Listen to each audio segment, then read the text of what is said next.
মানুষের জীবনে বিবাহ একটি অত্যন্ত গুরুত্বপূর্ণ সম্পর্ক। স্বামী স্ত্রীর সম্পর্কের উপরে অনেক সময় একটি পরিবারের সুখ শান্তি নির্ভর করে। দুইজন মানুষ যখন ভিন্ন পরিবার, ভিন্ন পরিবেশ এবং ভিন্ন চিন্তাধারা নিয়ে একসাথে জীবন শুরু করেন, তখন মতভেদ হওয়া খুবই স্বাভাবিক। অনেক সময় ছোট ছোট বিষয় থেকেও ঝগড়া তৈরি হয়। কখনো কথা কাটাকাটি, কখনো অভিমান, আবার কখনো নীরবতা। এইসবই ধীরে ধীরে সম্পর্ককে দুর্বল করে দিতে পারে। তবে সুখবর হলো, একটু সচেতনতা এবং কিছু সহজ কৌশল মেনে চললে স্বামী স্ত্রীর ঝগড়া অনেকটাই কমিয়ে আনা সম্ভব। সম্পর্ক তখন আরও সুন্দর, মজবুত এবং শান্তিপূর্ণ হয়ে ওঠে। আজ আমরা জানব স্বামী স্ত্রীর ঝগড়া কমানোর 6টি কার্যকর কৌশল। প্রথম কৌশল হলো একে অপরের কথা মন দিয়ে শোনা। অনেক সময় ঝগড়ার প্রধান কারণ হয় একে অপরকে ঠিকভাবে না শোনা। একজন কিছু বলতে চাইলে অন্যজন মাঝখানে বাধা দেয় অথবা নিজের কথা জোর করে প্রমাণ করতে চায়। এতে ভুল বোঝাবুঝি আরও বাড়ে। কিন্তু যখন একজন মন দিয়ে অন্যজনের কথা শুনে, তখন সমস্যার অর্ধেকই সমাধান হয়ে যায়। একজন মানুষ যখন অনুভব করে তার কথা গুরুত্ব দিয়ে শোনা হচ্ছে, তখন তার মন অনেকটা শান্ত হয়ে যায়। তাই কথা বলার সময় তাড়াহুড়ো না করে ধৈর্য ধরে একে অপরের কথা শুনতে চেষ্টা করা খুবই গুরুত্বপূর্ণ। দ্বিতীয় কৌশল হলো রাগের সময় নীরবতা ও ধৈর্য রাখা।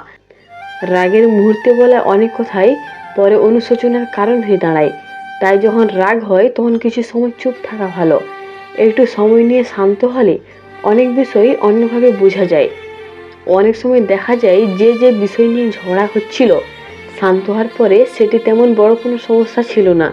তাই রাগের মুহূর্তে প্রতিক্রিয়া না দেখিয়ে নিজেকে সামলে নেওয়া সম্পর্ককে রক্ষা করা একটি বড় উপায়। তৃতীয় কৌশল হলো সম্মান বজায় রাখা। ভালোবাসার সম্পর্কের সবচেয়ে গুরুত্বপূর্ণ ভিত্তি হলো সম্মান। ঝগড়ার সময় অনেকেই এমন কথা বলে ফেলেন যা অন্যজনকে গভীরভাবে আঘাত করে। অপমানজনক কথা, তুচ্ছ-তাচ্ছিল্য বা ব্যঙ্গ সম্পর্কের উপর খুব খারাপ প্রভাব ফেলে। একজন মানুষ যখন নিজের সঙ্গীর কাছ থেকে সম্মান পায়, তখন তার মনে নিরাপত্তা এবং ভালোবাসা তৈরি হয়। তাই যে কোনো পরিস্থিতিতে একে অপরের প্রতি সম্মান বজায় রাখা খুবই জরুরি। চতুর্থ কৌশল হলো ছোট ছোট ভালোবাসা প্রকাশ করা। অনেক সময় ব্যস্ততার কারণে স্বামী স্ত্রী একে অপরকে সময় দিতে পারেন না। এতে ধীরে ধীরে দূরত্ব তৈরি হতে পারে। কিন্তু ছোট ছোট ভালোবাসা প্রকাশ সম্পর্ককে অনেক উষ্ণ করে তোলে। যেমন একসাথে চা খাওয়া, একটু সময় নিয়ে গল্প করা, একে অপরকে ধন্যবাদ জানানো বা প্রশংসা করা। এসব ছোট ছোট বিষয় সম্পর্কের মধ্যে আনন্দ এবং ভালোবাসা বাড়িয়ে দেয় এবং অযথা ঝগড়া কমিয়ে আনে। পঞ্চম কৌশল হলো সমস্যাকে একসাথে সমাধান করার চেষ্টা করা। অনেক সময় স্বামী স্ত্রীর সমস্যাকে ব্যক্তিগত লড়াই হিসেবে দেখেন। একজন মনে করেন তিনি জিতবেন আর অন্যজন হারবেন। কিন্তু বাস্তবে একটি দাম্পত্য জীবনে কেউ জিতলে অন্যজন হারলে সম্পর্ক দুর্বল হয়ে যায়। তাই সমস্যাকে প্রতিপক্ষের বিরুদ্ধে যুদ্ধ হিসেবে না দেখে একসাথে সমাধানের বিষয় হিসাবে দেখা উচিত। দুজন মিলে আলোচনা করে সিদ্ধান্ত নিলে সম্পর্ক আরও শক্তিশালী হয়।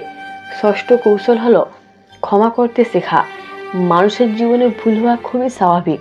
অনেক সময় ছোট ভুলকে বড় করে দেখলে সম্পর্কের মধ্যে দূরত্ব তৈরি হয়। কিন্তু ক্ষমা করার মানসিকতা থাকলে সেই দূরত্ব সহজেই কমে যায়। ক্ষমা করা মানে দুর্বলতা নয়, বরং এটি একটি বড় শক্তি।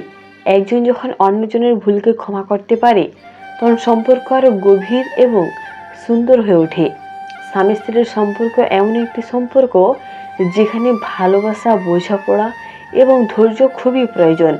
ঝগড়া হওয়া স্বাভাবিক, কিন্তু সেই ঝগড়াকে বড় সমস্যা হতে না দেওয়া আমাদের নিজেদেরই হাতে থাকে। যদি আমরা একে অপরকে বোঝার চেষ্টা করি, সম্মান দিই এবং ভালোবাসার ছোট ছোট মুহূর্তগুলোকে গুরুত্ব দিই, তাহলে সম্পর্ক অনেক বেশি সুখী ও শান্তিপূর্ণ হয়ে উঠতে পারে। মনে রাখা দরকার, একটি সুখী দাম্পত্য জীবন তৈরি হয় প্রতিদিনের ছোট ছোট আচরণ থেকে। একটু ধৈর্য, একটু ভালোবাসা এবং একটু বোঝাপড়াই পারে একটি সম্পর্ককে আজীবন সুন্দর করে রাখতে।